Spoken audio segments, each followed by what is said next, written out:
Sí, es que también hay que ver la cámara. Ok, sí, lo mismo.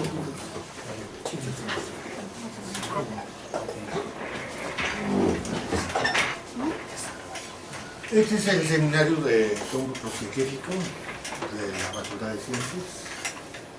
Y me da mucho gusto que Jaime, después de muchos años, viene al seminario. Hace mucho tiempo que nos vemos, pero no lo vea yo. Me platicó alguna vez que sea, pero no. Me da gusto que haya aceptado venir aquí. Jaime, bienvenido. Bueno, por cierto, no hay mi correo, ya nos cambiaron los correos, ¿no? Pero esta es una plática, la tengo escrita en inglés, ¿no? La leyes y pequeños cambios. Y pues vamos a verla, ¿no? Es el título de... Vamos a ver el ruido, cómo afecta pues, en el comportamiento o el desempeño de una red neuronal para su tarea, ¿no?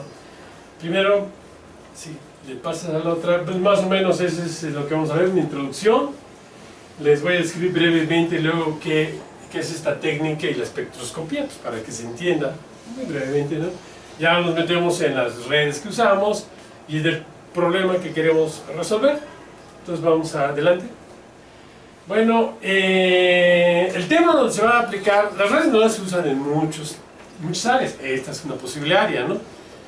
En donde convergen por un lado, esto se puede hacer usando otras técnicas que no sean necesariamente esto. Bueno, en este caso vamos a asistir a esta técnica usando las redes neuronales y aparte vamos a introducir una idea nueva porque también esto se puede hacer no usando esta técnica de digitalización, ¿no? Que permite analizar la forma de pulsos digitalizándolos, ¿no? Hay una manera analógica de hacerlo, nosotros vamos a hacer de una manera digital. Entonces por eso esas son las dos cosas que convergen en esto que ahorita les explico básicamente en qué consiste, ¿no? La siguiente. Bueno, un espectrómetro de curva de Bragg es esencialmente un cilindro. Esto es un corte de un cilindro, más o menos de este tamaño, como de esta longitud. Ese es el cilindro, que tiene una ventanita muy delgada acá de algún poliéster, muy delgada, tan delgada que una partícula energética, digamos de algunos MEPS, un MEP es 1.000.000 de electronvolts, un electronvolt de energía que gana un electrón cuando se acelera en un volt de diferencia potencial. 1.000.000 de esos sería un MEP, ¿no? Entonces cuando una partícula, por ejemplo, tiene algunos MEPs, dependiendo de partícula, un alfa de 5, 6, 7, 8 MEPs penetra perfectamente. Un ion más pesado necesitaría más energía para ser detectada con esa técnica. Bueno, entra el ion acá, presumiblemente el ion es producto de una reacción nuclear. Es un ion porque pues, a la hora de interaccionar con la otra partícula se ionizó, por lo tanto viene cargado, por eso es un ion, o sea, es un átomo que ya perdió algunos electrones. Entra el ion acá, como tiene mucha energía atraviesa fácilmente esa película, y aquí hay un gas que se inyecta por acá y se saca por acá para mantener la atmósfera más o menos limpia. Es que es una combinación de metano con argón, se llama P10, 10% de metano, por eso se llama P10, ¿no? Y 90% del otro. Una combinación adecuada para este propuesto. ¿Qué pasa cuando el ion viene acá?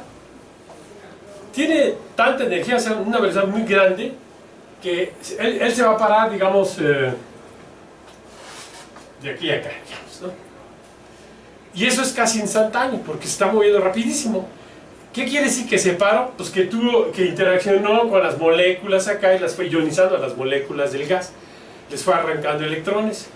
Entonces tengo electrones y iones de esa molécula. Y este perfil espacial de carga que él generó, en la partícula es una traza así, ¿no? Nada más que aquí estoy graficando el perfil de cuánta carga fue generando por unidad de trayectoria. O sea, y como me cuesta la misma cantidad de carga generar cada ion, esa cantidad de carga lo puedo convertir en energía. Entonces, la pérdida de energía por unidad de trayectoria es lo que estoy graficando aquí. ¿Cuántas partículas creo? ¿O cuánta energía invirtió de aquí a acá por unidad de trayectoria? Esa es la del poder de frenado específico y tiene esta forma. O sea, tiene una dependencia con la energía que para partículas de cierta energía es esta. Empiezan a perder energía y aumenta su rapidez de pérdida de energía hasta una máxima razón de pérdida de energía que se conoce como pico de Bragg. Y ya luego, bueno, se le acaba la energía y se para. Pero este perfil lo genera instantáneamente. el primer electrón que genera aquí prácticamente no se ha movido, porque aquí hay un campo eléctrico, por eso están los anillos, más o menos de 1000 a 1500 voltios. Eso los acelera, pero alcanza una velocidad terminal menor que la velocidad de deriva, aquí es constante, ¿no? Pero tan lentamente que prácticamente esto se genera y todo el perfil empieza a moverse hacia el ánodo los electrones y hacia el cátodo los positivos, que son los iones, ¿no? Entonces este perfil espacial, esta forma espacial, a la hora de colectarse aquí en el lado, me va a dar un perfil, pero ya temporal, o sea, una corriente. Ya ese perfil espacial es un perfil temporal, una señal de tiempo, ¿no? Que hay que analizar. Tradicionalmente se ha analizado usando dos canales de electrónica. Esto no necesita entender, uno con constante tiempo corta y uno larga. Uno es sensible al área bajo la curva, que es la energía, y el otro es sensible a la altura o el pico de Bragg. El pico de Bragg es una función monótona creciente del número atómico del ion que se está frenando, o sea, de la cantidad de protones que tiene el núcleo. Por lo tanto, si yo mido esto y lo calibro en la altura, puedo identificar el número atómico del ion. Y si mido el área bajo la curva, tengo su energía. Entonces la espectroscopía de curva de Bragg es esa técnica que te da del ion que estás analizando, su energía y su número atómico. O sea, qué elemento químico es. Para eso sirve. Y tradicionalmente eso es así, con dos canales de electrónica, el método analógico, uno sensible a la energía y el otro sensible al pico de Bragg. Pero si nosotros digitalizamos esta señal, pues la podemos analizar ya fuera de línea con técnicas pues, digitales, ¿no? Entonces la siguiente. Entonces acá tengo una curva de Bragg. Más o menos, creo que hay otra donde les puedo explicar más esta forma, no más detallada. Pero eso sería una curva de Bragg, es el pico de Bragg, que es la función monótona creciente del número atómico, y el área bajo la curva es la energía. Bueno, aquí sí les puedo aprovechar para decir lo siguiente. Esta es una partícula que tiene pues toda esta área de la curva como su energía, pero si fuera menos energética hubiera empezado acá, o menos energética acá, ¿no? O sea, nada más traía energía igual a esto, entonces aquí hubiera empezado su curva, ¿no? Si las voy haciendo cada vez menos energéticas, llega un punto en que no alcanzan el pico de Bragg y la técnica colapsaría. Entonces nosotros vamos a analizar curvas que van a estar con un mínimo de longitud o energía igual a esto, hasta un máximo acá. ¿Para qué? Para que todos alcancen el pico de Bragg y no haya problemas de esa naturaleza, ¿no? Entonces la siguiente. Bueno, es una técnica compleja que necesita algún paradigma computacional poderoso, porque pues esa digitalización son 81 puntos. Entonces la siguiente, nosotros, ¿cómo lo vamos a hacer? Esa curva que les pinté allá es una curva relativamente ideal. ¿Qué tiene? La parte más fundamental de una curva de Bragg, el ruido experimental. Pero las curvas reales son un poco más complicadas, tienen una manera de que suben de 0 a un valor finito que no es así un escalón. Entonces aquí hay un overshoot y algo así que complica más las líneas, las curvas de Bragg. De tal manera que decimos, bueno, mira, si queremos ver si estos problemas los puede resolver una red neuronal, vámonos a generar curvas sintéticas ideales, en el sentido que todo lo que tienen es a una curva promedio con ruido. Porque hay otros fenómenos, ese que les dije ahí, que si no filtra uno bien la corriente alterna, entonces la línea base se está moviendo, entonces eso hace que la energía, o sea, la curva crezca o decrezca. Entonces las curvas, el problema real es todavía un poco más complejo que este, ¿no? Entonces vamos a usar curvas sintéticas y bueno, ya veremos, esto ya lo veremos en qué consiste la técnica del stopping power, del early stopping, perdón. Bueno, ahí digo dónde se implementó. Les digo que si las curvas sintéticas las generamos con una ideal, que ahorita van a ver cómo le metemos ruido. Y bueno, este es el fenómeno que nos va a interesar, que es el sobreentrenamiento o sobreajuste, que ahorita se va a ver todo, ¿no? Pero esta es la parte interesante de acá, ¿no? Si quieren pasen la siguiente. Esos eran los casos que íbamos a estudiar, que se van a ir bien. Pero acá,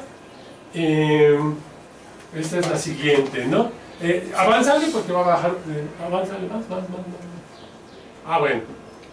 Entonces, vamos a usar redes neuronales artificiales, para lo cual vamos a analizar pues, un conjunto de entrenamiento. O sea, con esas la red neuronal se va adaptando y va aprendiendo a identificar a los patrones, que es lo que queremos. Que al final la red neuronal nos puede decir, de esta curva de Bragg, esta es su energía y este es su número atómico, ¿no? Entonces intentamos entrenar a la red neuronal en un conjunto con el cual se va a adaptar, y ese, digamos, el conjunto de entrenamiento, y va a tener un error. Conjunto de entrenamiento, digamos, que sería esto, y este es el conjunto de validación. Sobre ambos conjuntos vamos a calcular el error.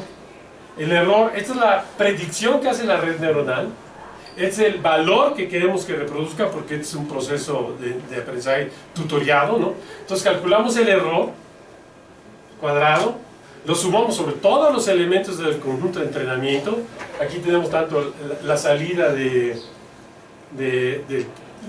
pico de Bragg como de la energía, estos dos componentes. Sobre esas dos componentes, todo el patrón, y definimos el error de entrenamiento.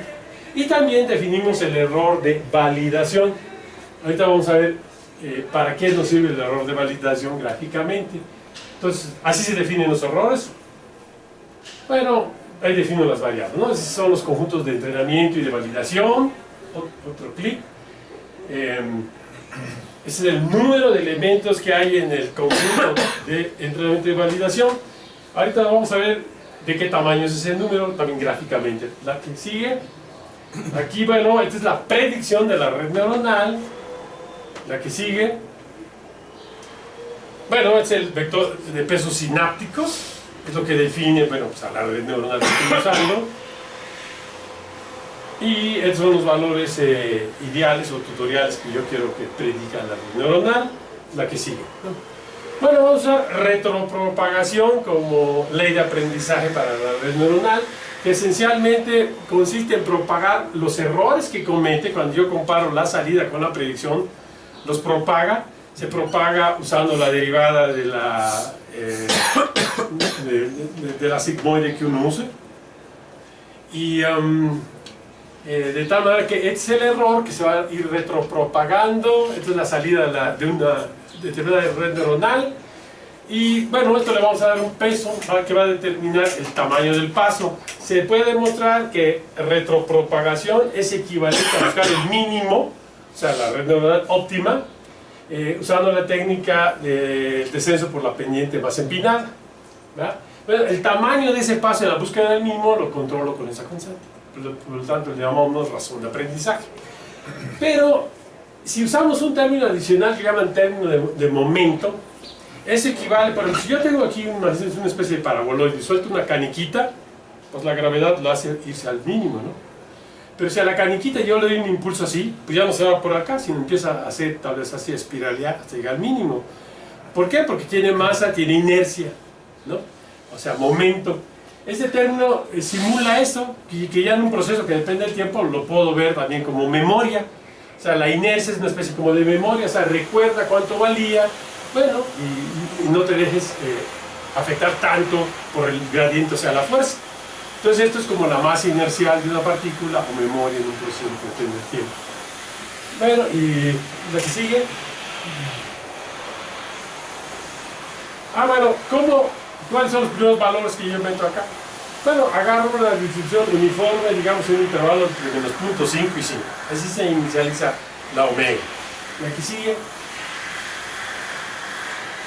Bueno, acá, como ya les dije, bueno, esto ya más o menos se las describí, ¿no? Solamente vamos a usar curvas de Bragg con una longitud en este intervalo. ¿Para qué? Para que todos alcancen el pico de Bragg, ¿okay?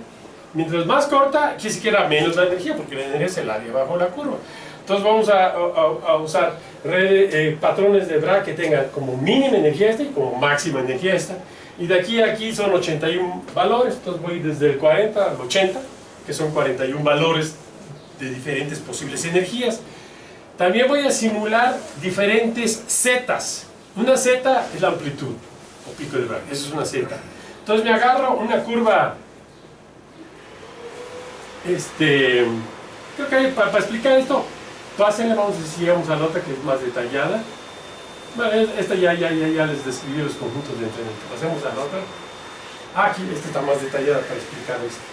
Entonces tengo yo una cierta energía, ahí está acá, ¿no? Está en este intervalo.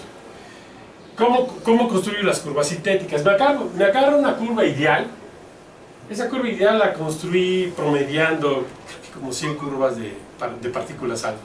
O sea que esta es una curva de Vega, ¿no? De Bragg, pero que ya no tiene ruido porque promedié 100, entonces el ruido se canceló y me quedó bastante lisa. Esa es la que uso para generar mis curvas sintéticas. ¿Cómo? Bueno, me agarro la curva ideal roja, ese poder específico liso, y le voy a meter una parte de ruido. Ese ruido sería esta componente, ¿no? Estos son los puntos ya construidos que se diferencian de la curva ideal, ¿no? ¿Cómo lo construyo? Bueno, me agarro la amplitud en ese punto, la amplitud de la curva de Bragg ideal, y defino una gaussiana que tenga como desviación estándar. Esta es la desviación estándar de una gaussiana. Ese valor ideal, esta amplitud, multiplicada por un factor que yo lo voy a hacer valer 10 valores diferentes. O sea, vamos a estudiar 10 conjuntos o familias de curvas de Bragg. Aquellas que tienen un ruido de hasta el 10% o desde el 1%. O sea, 1, 2, 3, 4 hasta el 10%. O sea, esta desviación estándar que se usa para generar con una gaussiana con esa anchura y con promedio cero, un ruido, y se lo voy sumando a la curva ideal y así tengo mis curvas sintéticas. O sea, va a tener conjuntos de entrenamiento con un ruido del 10%, otro conjunto de entrenamiento con el 9% y así hasta otro conjunto de entrenamiento del 1%, tanto de entrenamiento como de validación. Y sus longitudes son desde mínimo 40 hasta 80, ¿ya? Y 11 familias, porque esta amplitud promedio, esta curva promedio, yo la rescalo con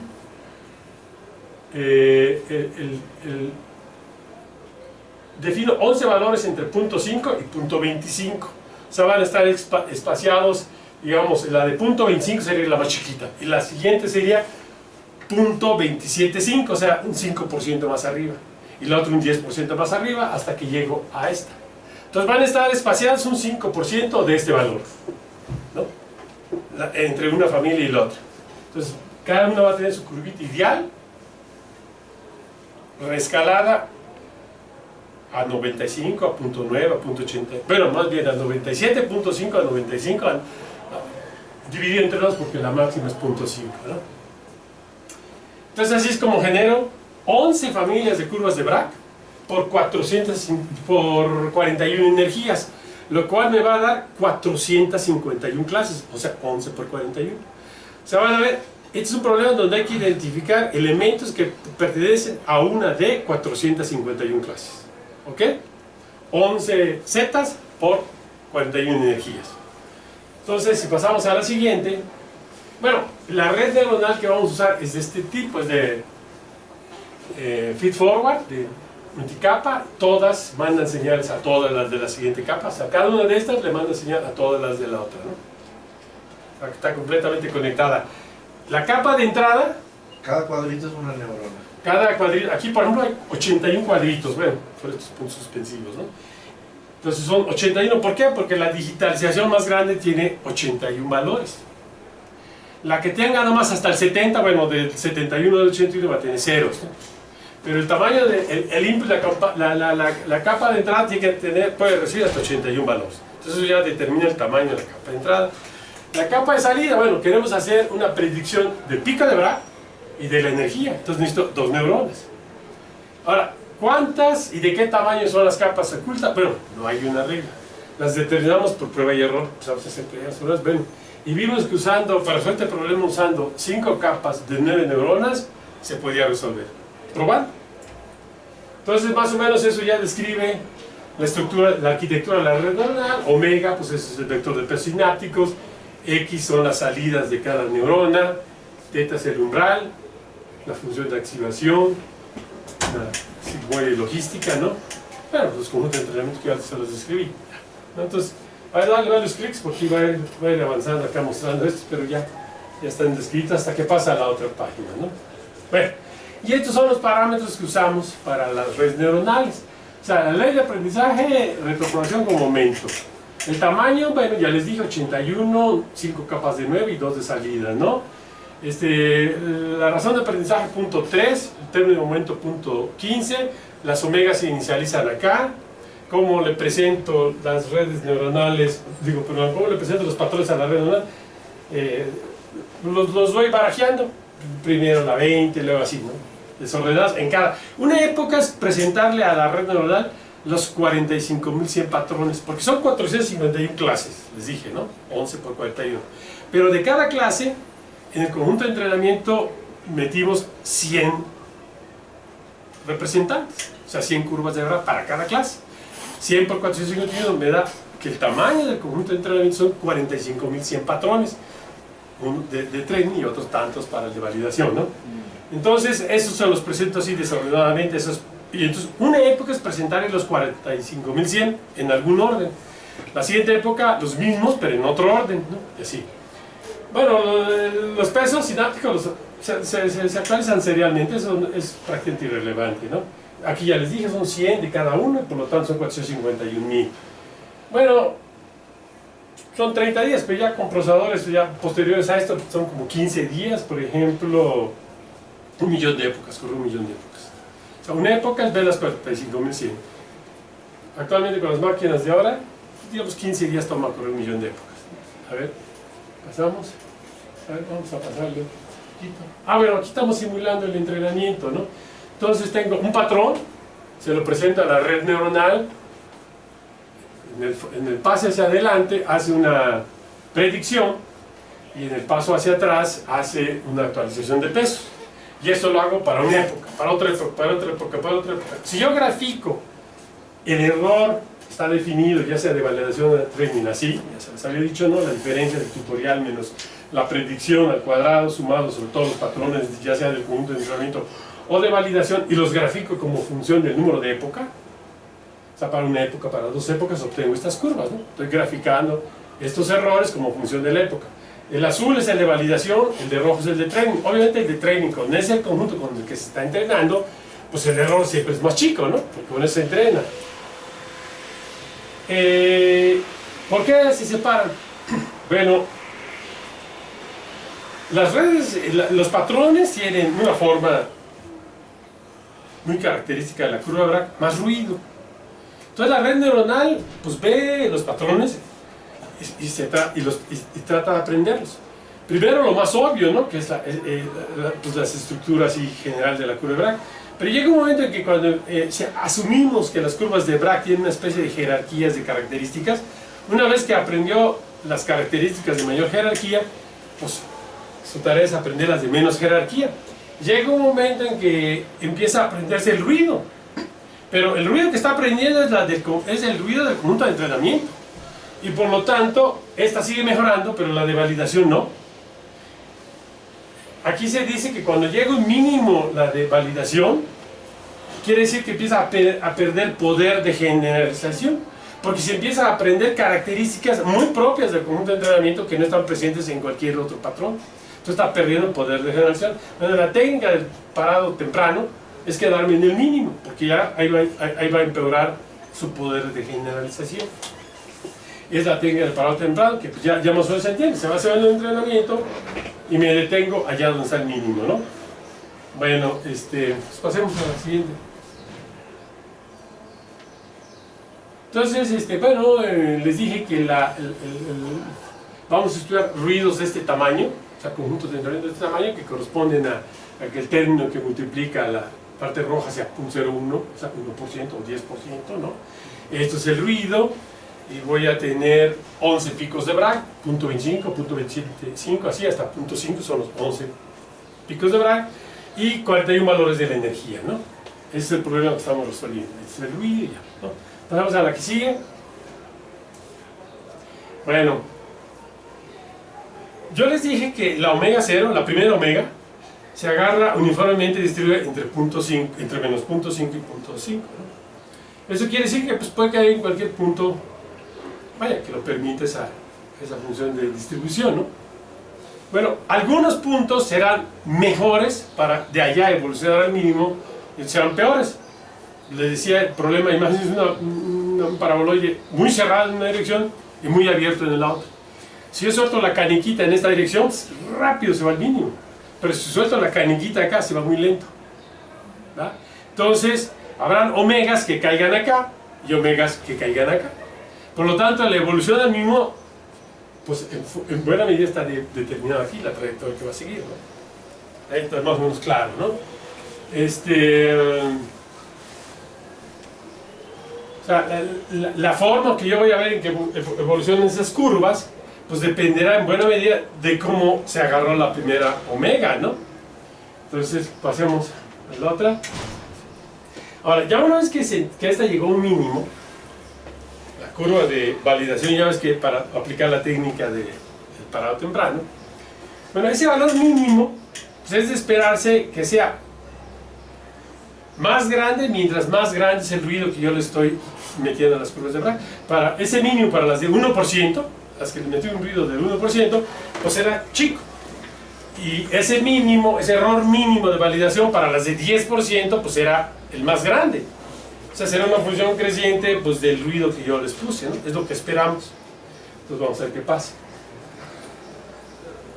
Bueno, vamos a ver las curvas. Aquí tengo, estas son de training, de error de entrenamiento, ¿no?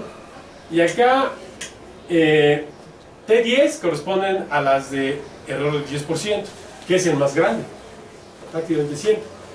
Luego la del 9%, bueno, pues es más chico, la del 8% es más chico, pues la del 7% es más chico. Pero luego viene la del 2, la del 6 está hasta acá, y luego la del 1, 5, no va de 10 a 1.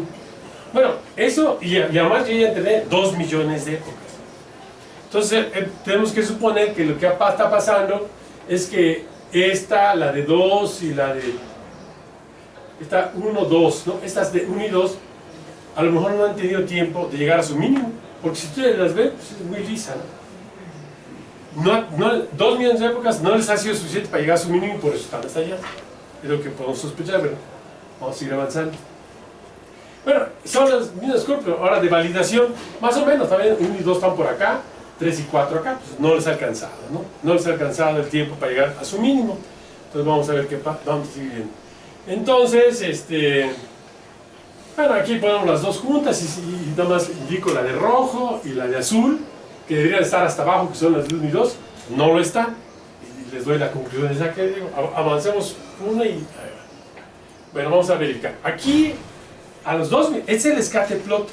¿Qué es el scatter plot? Tengo dos, o sea, el gráfico de dispersión. Tengo dos salidas, el pico de Bragg y la energía, ¿no? Cada de una predicción para cada patrón. Entonces yo puedo graficar la predicción para cada uno de los 45.100 patrones, ¿no? Entonces aquí esta es la gráfica de 45.100 valores. Estos de acá son los de la familia de Z más grande, la que está rescalada con 1, digamos, ¿no?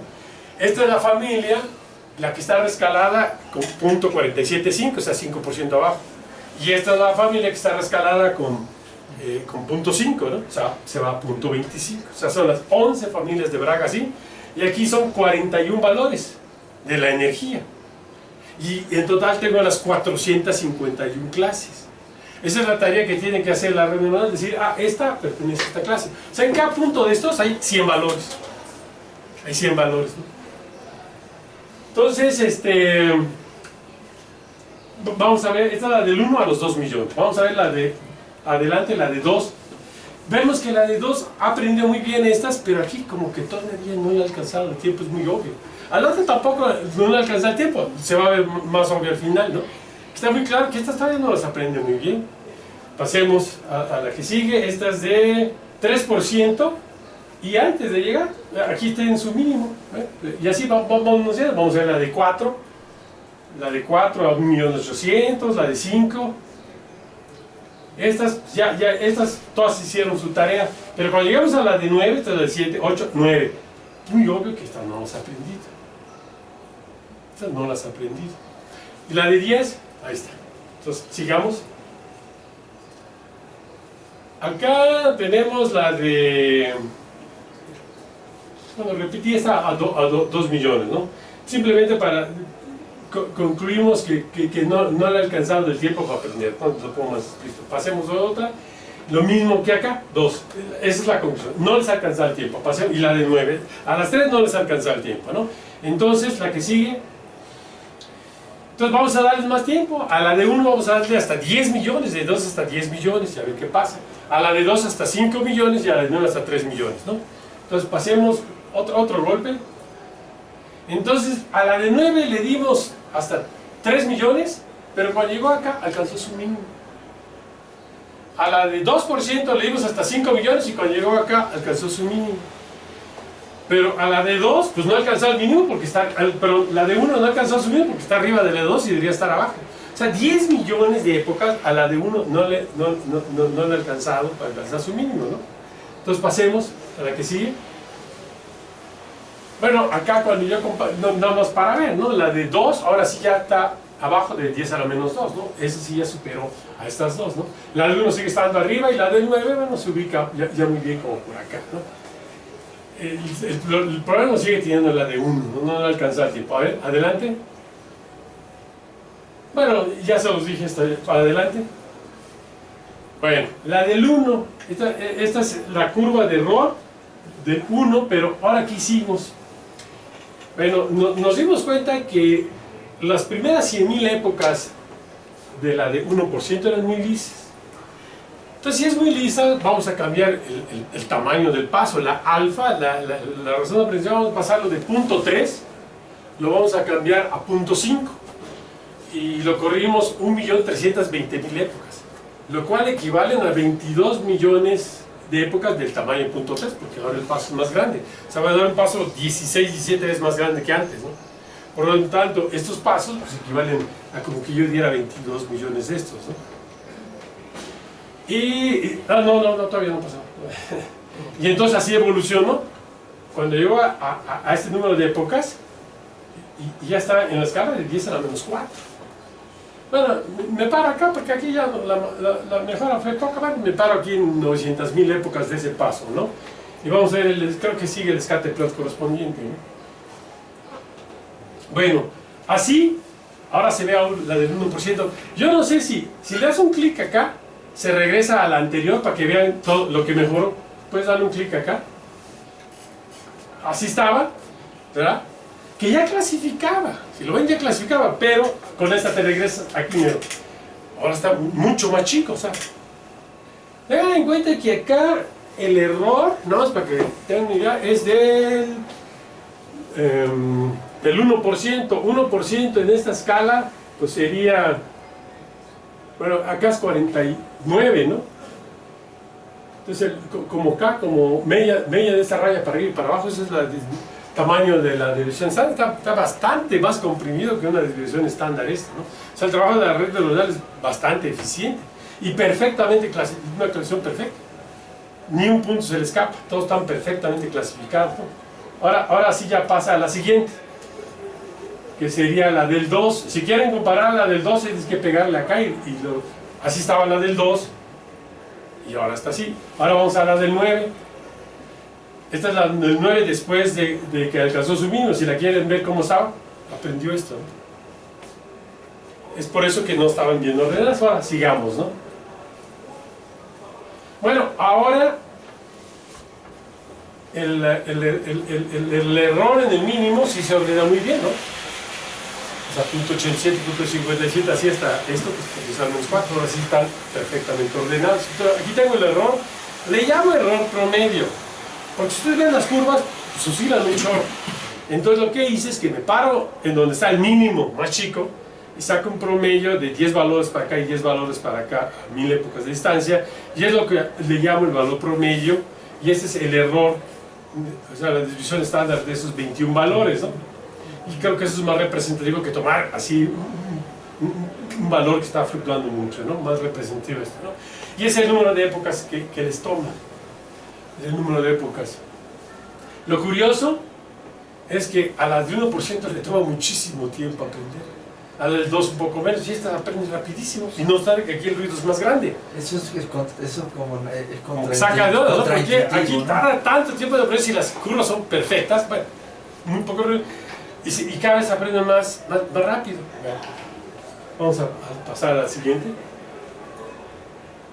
Bueno, pero antes de eso, en esa tabla voy a graficar la razón señala ruido, 1, 2, 3, 4, contra el tamaño del error. Lo grafico en escala logarítmica y se le antoja uno ajustar una recta, se la ajusté, ¿no? Al logaritmo del error, del mínimo. Ahorita lo vamos a ver gráficamente y esos son los valores del ajuste, ¿no? Entonces veamos el ajuste para que se entienda mejor. Entonces aquí tengo escala logarítmica, ¿no? El error del mínimo, del early stopping, como función de la razón señala ruido. Lo grafico en escala logarítmica y le ajusto una recta, el ajuste de la recta es la línea roja. Tengo los intervalos de predicción y de confianza. Y pues y por allá, ahí está, creo que en la otra, el coeficiente de correlación. Pues se acerca mucho a la recta, ¿no? En escala logarítmica, ese error como función de ruido, pues varía linealmente, ¿no? ¿Sí? Bueno, en esa gráfica, si nos regresamos tantito a la gráfica, de nuevo, aquí hay es como barritas de error. Ese error es precisamente, yo les dije, calculo el valor promedio con 21 valores y la desviación estándar. Esa es la desviación estándar. Es simplemente que allá en ese mínimo pues está oscilando y eso está reflejando esa oscilación, ¿verdad? Bueno, ahora le llamo una variabilidad local, ¿no? De la EV. Ahí localmente está variando y eso me da una medida de cuánto está variando alrededor de la mina. Pero también hay una variabilidad global. Porque si ustedes recuerdan, yo les decía, bueno, si suelto la canica en este plano va muy rápido, y si suelto en el otro plano va muy rápido. Entonces, ese error del mínimo, ¿qué tanto depende de cómo se inicializó del omega 0, digamos? Bueno, eso le llamaría una variabilidad global del error, ¿no? O sea, hay una variabilidad local, de cuando ya estoy allá, bueno, está fluctuando, porque pues tiene un cierto elemento estocástico la manera en que yo presento las fenómenos y eso oscila un poco, pero también de cómo yo inicializar la historia, también le mete una globalidad, una variabilidad global, ¿no? Entonces sigamos. Bueno, esa incertidumbre global solo la determiné para el caso de más error, la del 10%, ¿no? Porque pues tuve que generar 13 corridas, que pues es mucho tiempo, ¿no? Entonces solo allá analicé la importancia de esa variabilidad global. Vamos a ver acá, la que sigue. Entonces aquí estoy graficando esos 13 casos. En cian tenemos las curvas de error de entrenamiento y en este azul intenso tengo las curvas de validación correspondientes, son 13 y 13. Entonces acá, por ejemplo, la más veloz, estoy indicando la más veloz, la que evolucionó más rápido al mínimo, es la que corresponde a este intervalito. Aquí son 21 puntos espaciados, 1000 épocas cada uno, y tengo esta variabilidad local. Así es como construir ese promedio de estos 21 valores. La curva sería esta de hasta aquí abajo, esta azulita. Si yo promedio esos 21 valores de eso, con esta desviación estándar, esa medida del error local. Y si yo promedio los mínimos donde caigan de esta curva, de estas 13 curvas, los promedios, saco su desviación estándar, esa sería la variabilidad local. O sea, ese mínimo que tanto depende de cómo evolucionó la curva desde un comienzo, ¿no? Sería la variabilidad local. Entonces tengo estos dos pequeños errores, uno el efecto local y el otro global. Y si pasamos a la siguiente, bueno, ya se los expliqué. La variabilidad global, esta omega 0, pues puede caer acá, o acá, o acá, o acá, y de donde caiga, pues va a determinar qué tan rápido y en alguna medida el mínimo que alcanzan, que más o menos son parecidos, pero fluctúa un poco. Y la otra que ya les expliqué, no, si le dan un golpe más. Y ¿cómo se llama? Y la local, que depende, bueno, aquí está el mínimo, bueno, pues promedia algunos valores en torno al mínimo y te da el efecto local, ¿no? Entonces esos son los dos efectos. Si lo sumo en cuadratura, el error es 0.031. Bueno, a ver, yo le puedo quitar el logarítmico, o sea, saco exponencial y la gráfica que queda, o sea, al ajuste, pasamos al siguiente. Entonces es esta, ¿no? Si yo saco el exponencial, que era una recta, se me queda una exponencial, que es del ajuste del intervalo de de confianza y del intervalo de predicción, ¿no? Ahí queda, ¿no? Así se ve. Realmente pues ajustan bastante a una exponencial o a una recta, la parte logarítmica, ¿no? Entonces sería interesante estudiar por qué, ¿no? A ver la que sigue. Bueno, el efecto del ruido ya con más detalle. Lo del tiempo, el número de épocas. ¿Por qué acá muchas épocas cuando el ruido es chico y por qué acá? Vamos a ver por qué puede ser eso. Bueno, eso se debe a que la tarea que tienen que hacer no es la misma. El ruido, cuando es muy chiquitito, bueno, cuando es muy grandotote, pues solo lo superan en esta jerarquía de características de las curvas de Bragg, pues las más importantes. Digamos, las tres más importantes. Pero a medida que el ruido se va apagando, pues hay una jerarquía que antes me la opacaba el ruido y no la podía ver, porque ahora ya el ruido es más chico y ya la puedo ver. La cuarta jerarquía, aquí estoy idealizando, ¿no? Que se jerarquiza, ¿no? Y cuando voy a del 1%, pues me deja ver un montón de características. Bueno, entonces la tarea no es la misma. La del 10%, una vez que aprendí estas dos, y ya las demás no puedes porque se las tapan, pues llega a su mínimo. Y ya lo empieza a aprender ruido, y empieza a hacer el y ahí me tengo que parar. Pero a medida que va bajando el ruido, pues las tareas que tiene que aprender son más. Claro, la capacidad de identificación va a mejorar, porque me estoy aprendiendo más características, ¿no? Pero el tiempo va a aumentar. Es por eso que a medida que el ruido se hace más chico, le toma más épocas a la red neuronal aprender, porque la tarea es más grande. Sí, quedó claro ese punto, ¿no? Bueno, pues, vamos a seguirle.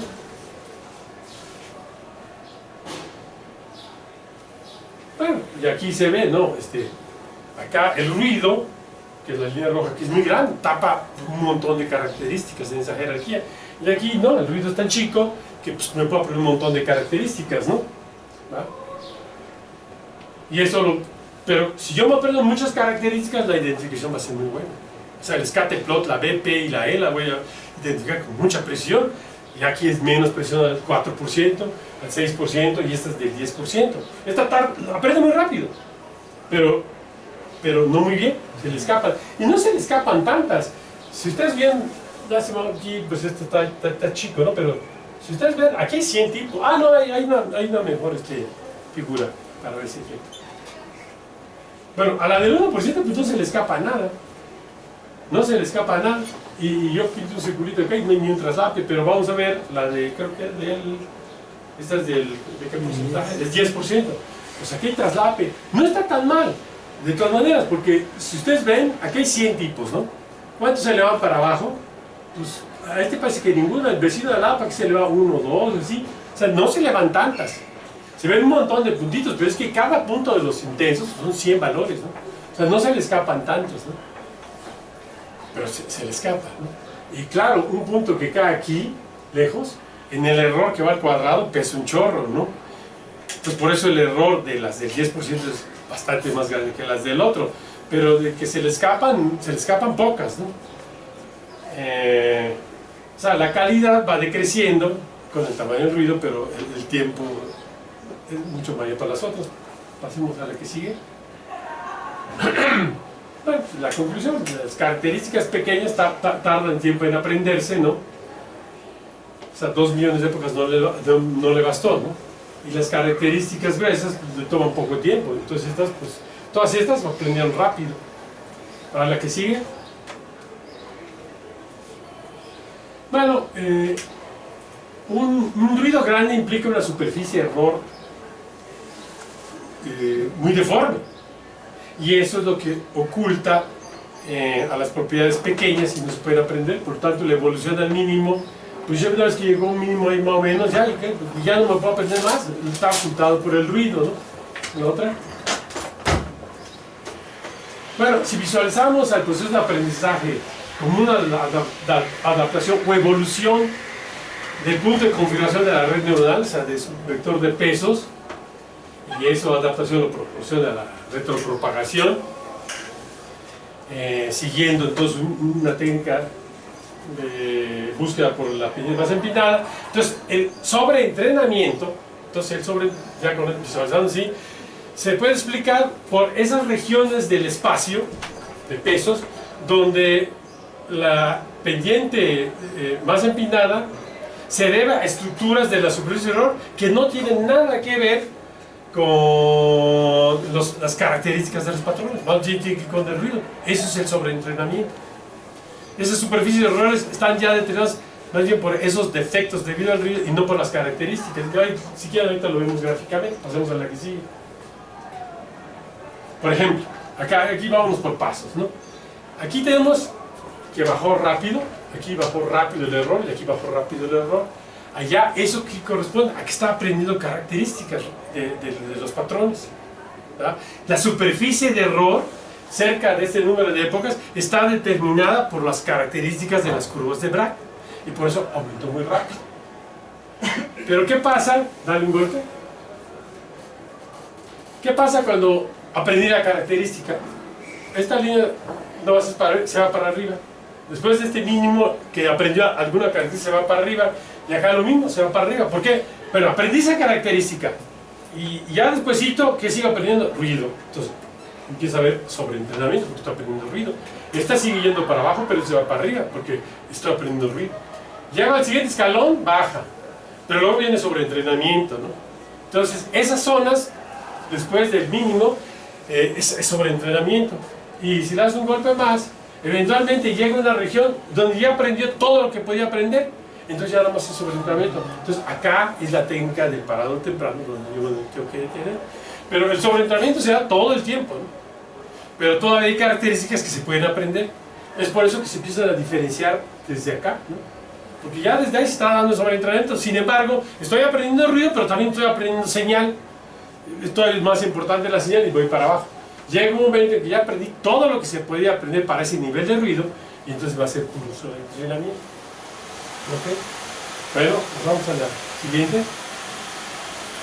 Bueno, pues dale.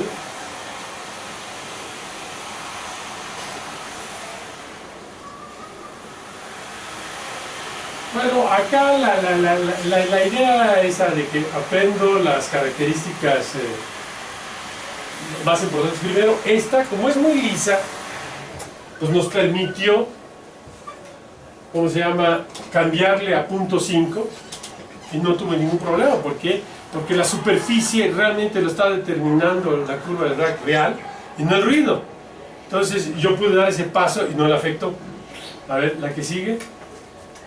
¿Ahí cambiaste de cuánto a cuánto? Bueno, ahí todavía no había cambiado. Estaba graficando hasta acá. Como vi que esto era muy lisa, ya bajo estos términos que hemos dicho, eso nos hace suponer que la superficie de error está siendo determinada fundamentalmente por las características reales de las curvas de Bragg y no por el ruido. Entonces vamos a dar un paso más grande, ¿no? Vamos a dar un paso y es cuando cambiar a 0.5 en vez de a 5 en vez de 0.3, o sea, paso 17 veces más grande y ya. Primero se descompensa un poco, pero ya luego empieza a bajar, y llega a la escala de 10 a la menos 4, ¿no? Y además, si ustedes se dan cuenta acá, no hay sobreentrenamiento, están pegadas las dos curvas. Es más, acá yo podría seguir entrenando y probablemente no se despeguen. No sé si hay un punto en donde ya aprendió todo y empiece a haber sobreentrenamiento y empiece a haber ruido, ¿no? Pero se van pegaditas. O sea, cuando el error es muy chico, es difícil que haya sobreentrenamiento. Pues porque que sería sobreajuste, pero tarea de aprender un ruido que es tan pequeño que casi no pesa. O sea, las características de las curvas de Bragg son todavía más importantes. Esto lo pueden imaginar de esta manera. O sea, yo inicializo la curva de Bragg con una omega uniformemente distribuida entre menos 0.5 y 0.5. Ahí nada más hay que ser lo suficientemente cuidadoso para que eso es un punto acá, que imagínense, aquí está ese valor arbitrario que agarre, que genera así. Imagínense una hiperesfera con ese radio. Todo lo que tengo que asegurar es que el mínimo, que es lo que estoy buscando, está fuera de esa hiperesfera. Está fuera. ¿Por qué? Bueno, al ir buscando e ir evolucionando ese punto por la pendiente más empinada, presumiblemente esas pendientes van a apuntar para omegas más grandes hasta que lleguen allá. McKay ha dicho que el usar omegas más grandes equivale a ir aumentando el número de grados de libertad del sistema. Por ejemplo, es como cuando yo hago un ajuste, ¿verdad? Y yo uso un polinomio de grado 1, 2, uso un grado de 3, 4, cada vez voy aumentando el número de grados de libertad, pero en una red neuronal, al irse aumentando su vector de pesos, se puede ver que es equivalente a que el número efectivo de grados de libertad va creciendo. O sea, el sistema se está haciendo más complejo. Tengo que empezar chiquitito porque la evolución por el gradiente más pesado me permite hacer más complejo al sistema y lo va a jalar afuera porque por ahí está el mínimo. Las pendientes ahí apuntan, ¿no? Cuando llegue a él, ¿qué va a pasar? Ya estoy muy cerca del mínimo, entonces la fuerza es casi cero, ¿verdad? Cuando yo me acerco a un mínimo, la derivada se va a cero. Bueno, se va a la derivada debido a la conformación de la energía de superficie, debido a los parámetros reales, a las formas reales de las curvas de Bragg. Pero está el ruido, que ese equivale también a una fuerza, que va a dar, y como es muy complejo el ruido en comparación a una curva de Bragg, pues necesita un sistema mucho más complejo, o sea, necesita pesos más grandes. Lo más seguro es que eso implica que su fuerza es hacia afuera. Hace que la forma de la superficie de error tenga una pendiente que lo hace irse a valores más grandes. ¿Por qué? Porque es muy complejo describir ruido, necesita un sistema más complejo. Entonces me va jalando, y si fue evolucionando así, se acercó, pasó cerca, se le early stopping, ya no se va. Empieza a aprender ruido, overtraining, overfitting, ¿no? Está ajustando ruido. Entonces, por eso la técnica del early stopping es parar acá. A ver, vamos a seguir evolucionando, avanzando acá.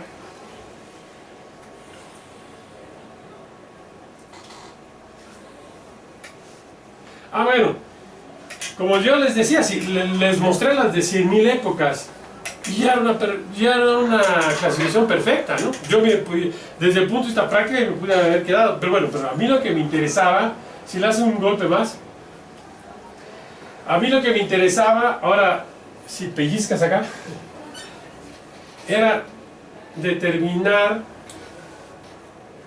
esta dependencia. El error, si ustedes recuerdan, el error de la del 1% estaba arriba de la del 3 y 4, ¿no? Tal vez si yo me quedaba en ese punto donde ella ya clasificaba muy bien, pero yo hubiera querido hacer esta recta, pues su error hubiera estado por acá. No, yo quiero ver su error mínimo para graficarlo, o sea, la potencia de esas redes neuronales cuando extraen toda la información que es sacable con ese tamaño de error y graficarlo. Es por eso que seguía avanzando. Desde el punto de vista práctico, aunque el error era relativamente grande, ¿verdad? Pues yo me podía parar y clasificaba, ¿no? Pero vaya, para este tipo de estudios, si era importante, ahora para regresar me pegas acá. Por eso es que seguimos, ¿no? En la del 9 sí era muy obvio que tenía que seguir, porque de plano no clasificaba, ¿no? Ahora, dale otra para pasar a la siguiente.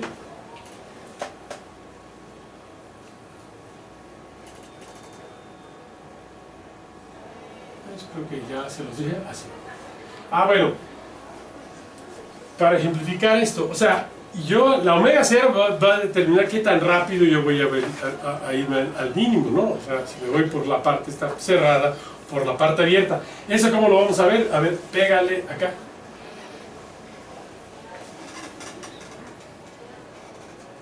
Bueno. Entonces... ¿sí le pegas allá? Sí, creo que sí. A ver, creo que no va el del... A ver, la del 9, ¿a dónde nos lleva? Sí, estaba bien, pégale.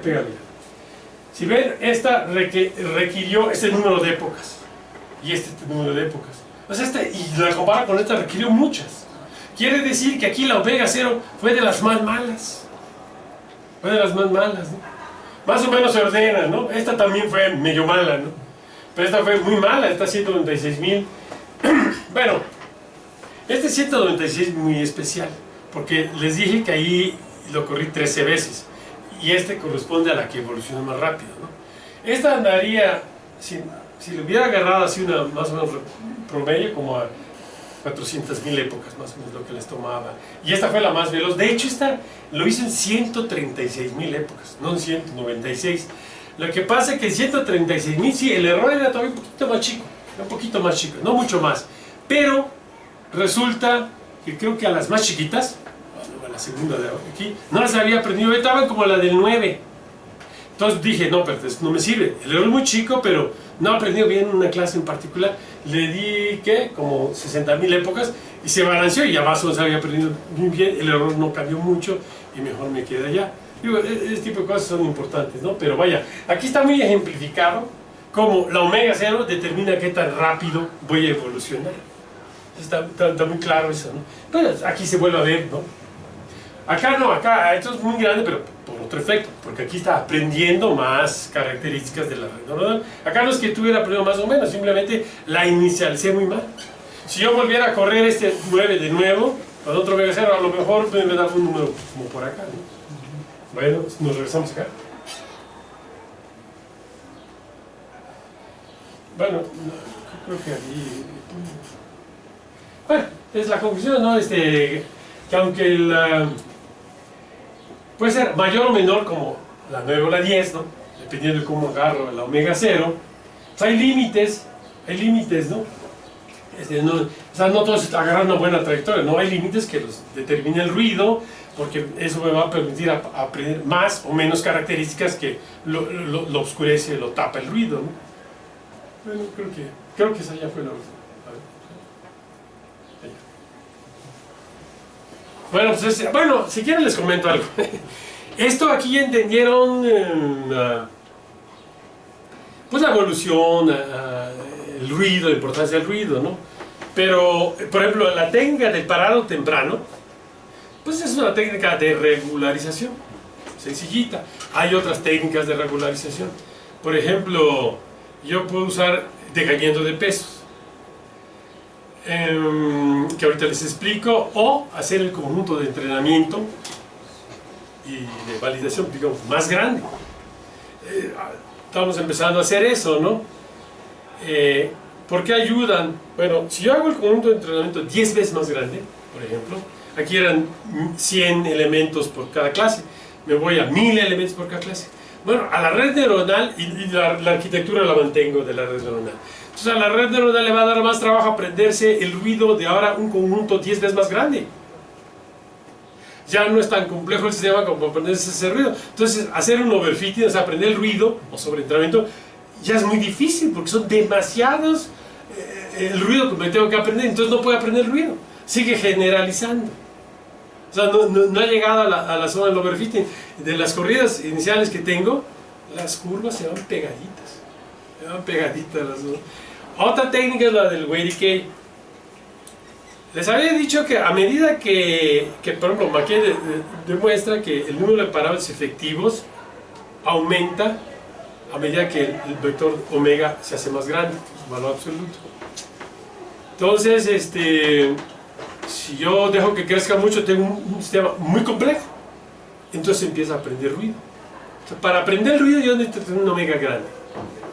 Más grande que la que aprende la curva. Ahora tengo que aprender ruido. Me sigo. Pero si ya me aprendiese, bueno, ahí me quedo con la técnica de parado temprano. Pero si me sigo, empiezo a aprender ruido. Bueno, la técnica del weight decay consiste en lo siguiente. Yo tengo el término de retropropagación, que tiene cierta forma, ¿no? Se los mostré por ahí. A ese le puedo sumar un término que fuera visto como potencial, la omega al cuadrado, el módulo de omega, por una cierta constante. Cuando yo derivo eso, y si es negativo, esa fuerza, esa derivada, ese gradiente apunta al origen, ¿no? La derivada de omega al cuadrado es omega, ¿no? Apuntando, y con signo negativo la constante, pues apunta al origen. Y si eso es una fuerza, hace que el puntito tienda a no irse, sino a regresarse. Entonces, por eso le llaman decaimiento de pesos, porque hace decaer los pesos. Si yo balanceo ambas fuerzas, la del término de retroposición con esta, y lo balanceo de tal manera que ese balance ocurra a donde está más o menos el mínimo real, entonces ya no se puede mover radialmente, pero sí tangencialmente. Entonces tiene un chance de, si iba por acá, esta fuerza ya no me la jala, sino que ahora se puede buscar y se puede quizás acercar mejor al mínimo. Es la idea del weight decay. Y hay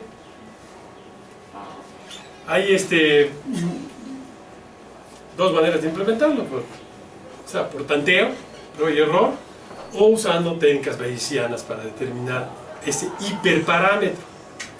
Y el weight decay se puede hacer todavía más fino si en vez de meter un término que dependa de la omega cuadrada, tengo una red de feed-forward, ¿no? Y tengo pesos sinápticos de la entrada a la primera oculta, digamos es un conjunto de pesos sinápticos, otro de la primera oculta a la segunda, ese es otro conjunto, y así de la última oculta a la de salida.